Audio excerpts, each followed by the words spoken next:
Good morning everyone. मैंने आपसे बोला था मैं सीटेट की जो है 7 जुलाई वाले एग्ज़ाम के लिए मैराथन टाइप में अपनी नोट्स कवर कराऊंगी। तो आज हमारा नेक्स्ट टॉपिक जो है वो है RT act 2009, right to education act 2009। इसके 38 सेक्शंस होते हैं, इसमें 7 चैप्टर होते हैं। ये कॉन्स्टिट्यूशन के आर्टिकल 21A से लिया गया है। ये एजुकेशन को फंडामेंटल राइट बताता है हमारा।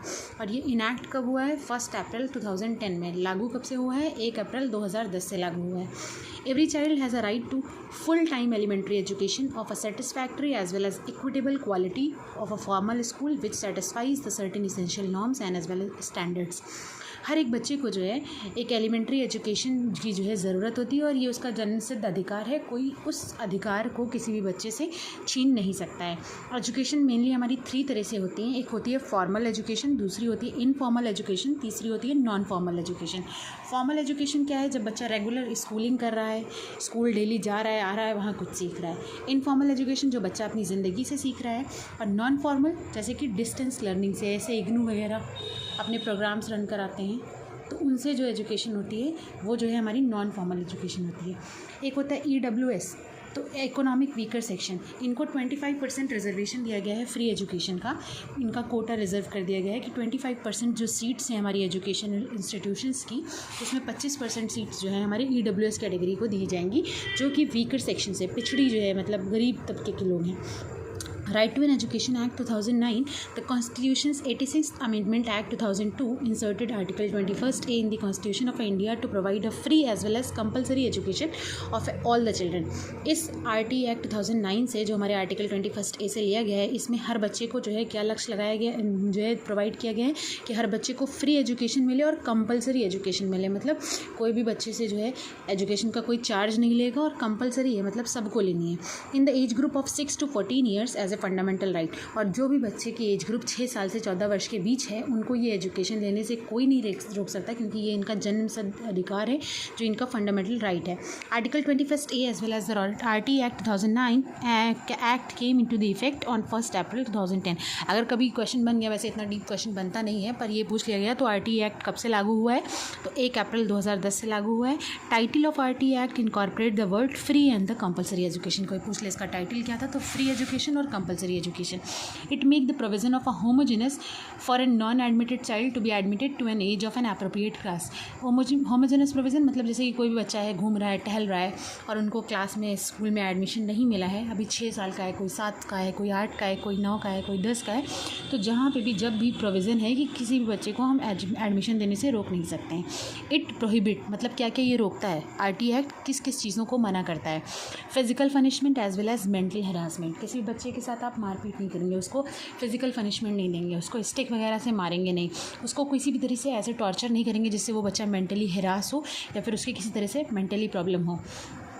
Screening procedure for the admission of a children. RT act मना करता है कि हम किसी भी बच्चे को एडमिशन देने के लिए 6 से 14 ईयर के बीच में किसी तरह का कोई टेस्ट, कोई स्क्रीनिंग नहीं कराएंगे, ताकि जो है बच्चे को किसी तरह की कोई प्रॉब्लम ना हो।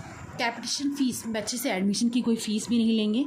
Running of an school without a recognition, और RT एक्ट मना करता है कि हम किसी भी स्कूल को तब तक रन नहीं कर सकते हैं जबकि उसकी मान्यता न प्राप्त हो।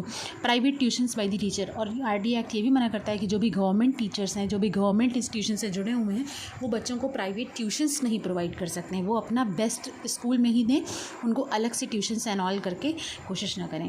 Free education means that any child admitted in the schools will not be required to pay any kind of the fees और the expenses such as tuition fee, uniform, books, study material. Free education का मतलब ये है कि जो भी बच्चे का स्कूल में एडमिशन हो गया है, उनको किसी भी चीज़ के पैसे देने की ज़रूरत नहीं है। ना ट्यूशन फ़ी की पैसे देने की ज़रूरत है, ना यूनिफॉर्म की पैसे देने की ज़रूरत है, ना बुक्स की चार्जेस पे करने की ज़रूरत है, ना ही स्टडी मटेरियल की ज़रूरत है। It implies an education which is free from the anxiety as well as an stress and fear. ये कोशिश करता है कि हम एजुकेशन सिस्टम को ऐसा बनाएं जिसमें किसी तरह की एनग्जाइटी ना हो, किसी तरह का स्ट्रेस ना हो, किसी तरह का फियर ना हो। The RT act 2009 provide children access the elementary schools with a defined area और द लिमिट्स और नेबरहुड। और ये भी जो है प्रोवाइड करता है कि जो हमारे स्कूल्स हों वो बच्चों से जो है इतने डिस्टेंस पे दूर हों, ताकि बच्चा कभी भी दूरी की वजह से, एजुकेशनल इंस्टीट्यूशन दूर स्थित है, वहाँ बच्चा पहुँच नहीं सकता है, इस वजह से किसी भी बच्चे की एजुकेशन में कोई रुकावट ना आए। प्राइमरी स्कूल्स जो क्लासेस 1 to 5 के हैं, उनके स्कूल का डिस्टेंस बच्चे से घर के 1 किलोमीटर की रेंज में होता है, और एलिमेंट्री स्कूल जो है वो 3 किलोमीटर की रेंज में होते हैं।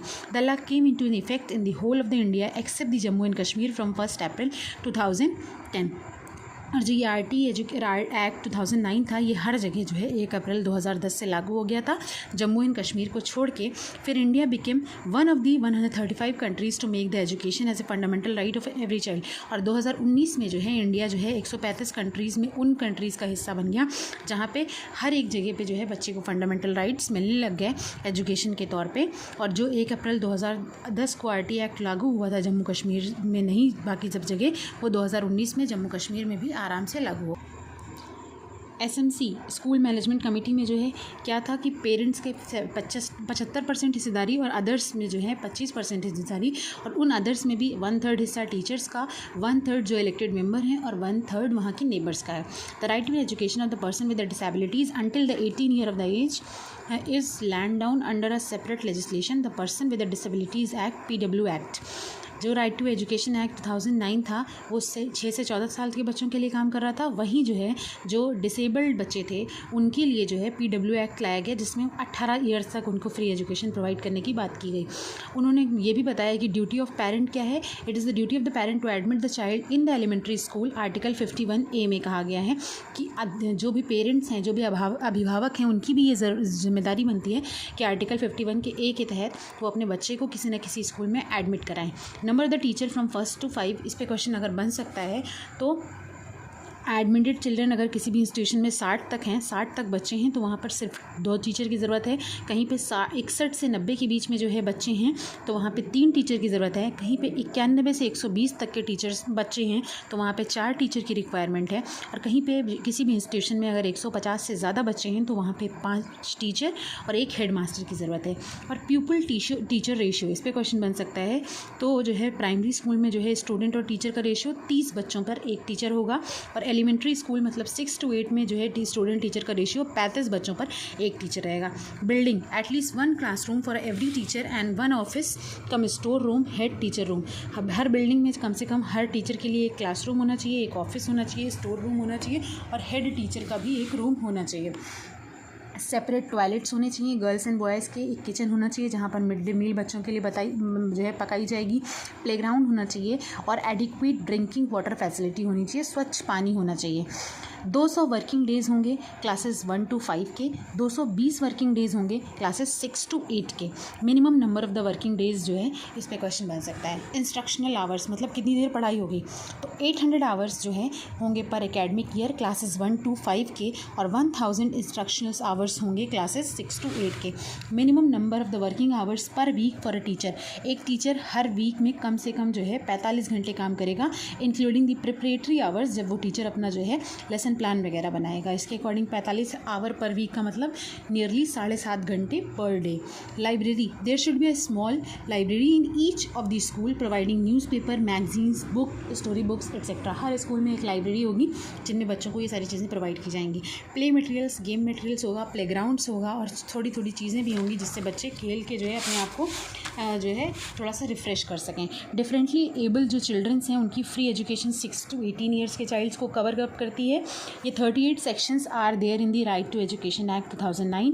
उसके 7 चैप्टर में इसकी बात की गई है और जो 5th पार्ट है उसमें EWS कैटेगरी को रखा गया है। और डाइवर्जेंट जो है थिंकिंग पे जोर किया गया है। जैसे डाइवर्जेंट थिंकिंग क्या होती है, जो सब्जेक्टिव और क्रिएटिव नॉलेज पे जोर करती है, और कन्वर्जेंट थिंकिंग क्या होती है जहाँ पे MCQs, objective types, fill in the blanks, yes और नो, इन सब में आंसर देना होता है। होप सो आपको ये right to an education act 2009 समझ में आया होगा। अगर आया हो तो please do like, do share, do subscribe. Next हम आपको एक्सप्लेन करेंगे national curriculum framework 2005। Thank you for watching.